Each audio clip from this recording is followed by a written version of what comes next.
আরও কিছু খবর নিয়ে এবার একটি ডেস্ক রিপোর্ট।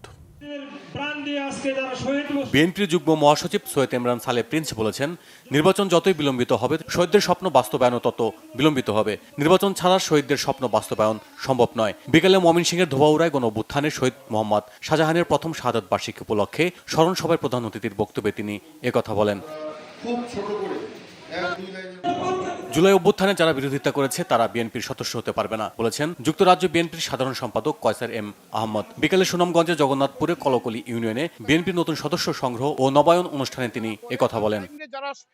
সহযোগিতা করে একই অপরাধ গণ অভ্যুত্থানে অংশগ্রহণকারী নারীদের সম্মাননা দিয়েছে এবি পার্টি। সকালে দলটির কেন্দ্র কার্যালয়ে এতে সভাপতিত্ব করেন দলের senior vice chairman professor doctor অবসরপ্রাপ্ত মেজর আব্দুল ওহাব মিনার। নারী বিষয়ক সম্পাদক ফারানাজ সাত্তারের সঞ্চালনায় অতিথি হিসেবে এতে উপস্থিত ছিলেন দলের চেয়ারম্যান মুজিবুর রহমান মঞ্জু, বিশিষ্ট রাষ্ট্রবিজ্ঞানী ডক্টর দিলারা চৌধুরী ও এবি পার্টির আন্তর্জাতিক বিভাগের প্রধান ব্যারিস্টার নাসরিন সুলতানা মিলি। কক্সবাজার পৌরসভা ইজিবাইক চালক ও মালিকদের যাচাই বাছাইয়ের মাধ্যমে দীর্ঘ ১৫ বছর পর লাইসেন্স দেয় শোকরানা মিছিল করেছে ইজিবাইক চালকরা।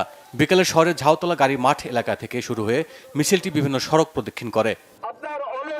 Bangla vision news desk.